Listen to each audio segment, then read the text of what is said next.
In Hindu thought, a ghost is not merely a supernatural being wandering after death, but the consequence of consciousness becoming excessively bound to the temporary world of the body, senses, and desire. The human body is understood to be formed from the five elements: earth, water, fire, air, and ether, and therefore belongs ultimately to nature. At death, these elements dissolve back into the cosmos.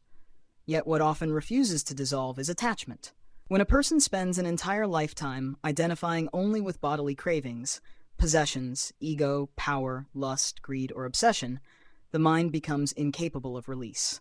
Though the body perishes, desire continues to cling, and this unresolved attachment is what many Hindu traditions describe as a ghostly condition. The root of this condition is adharma. Dharma represents alignment with cosmic order, moral balance, self-restraint, truth, and spiritual evolution. Adharma, by contrast, is life lived against that order, a life dominated by compulsive indulgence, selfishness, violence, deceit, addiction, or uncontrolled appetite. Such living deepens identification with the lower aspects of existence. The individual begins to believe that fulfillment lies entirely in possession, sensation, domination, or gratification. Over time, consciousness becomes chained to these cravings. Hindu philosophy teaches that desires themselves are not inherently evil. A dharmic life may include love, work, family, ambition, pleasure, and achievement, but these are approached with balance and awareness of impermanence. Adharmic desire is different because it seeks endless consumption without inner discipline. It attempts to extract permanence from what is temporary and complete satisfaction from what can never truly satisfy. The result is spiritual exhaustion and deeper bondage. At death, the physical body falls away, but the subtle impressions of one's actions and desires remain. These impressions, called samskaras and vasanas, continue within the subtle body.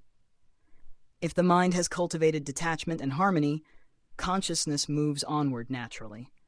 But if the mind is filled with unresolved cravings and fierce attachment to worldly identity, it resists transition. The person still longs to possess, consume, dominate, or enjoy, yet no longer possesses the physical instrument through which those desires were fulfilled. This creates a restless condition: desire without satisfaction, attachment without embodiment, hunger without fulfillment. Such a state is described in many traditions as ghostly. The ghost therefore symbolizes more than fear of the dead. It represents consciousness trapped by its own compulsions. A ghost cannot move freely because it remains psychologically chained to what it refuses to relinquish. In this sense, Hindu teachings suggest that one may become ghost-like even while alive. A person consumed by greed, addiction, rage, lust, vanity, or obsession already lives in a condition of inner haunting. This is why Hindu spirituality places such emphasis on self-discipline, dharma, meditation, devotion, and detachment. The goal is not rejection of life, but freedom from slavery to desire. The world is to be experienced without becoming imprisoned by it. Thus, in Hindu understanding, ghostliness arises not simply from dying, but from living wrongly. Adharma binds the soul to the transient until it forgets its own deeper nature, leaving consciousness restless and unable to let go.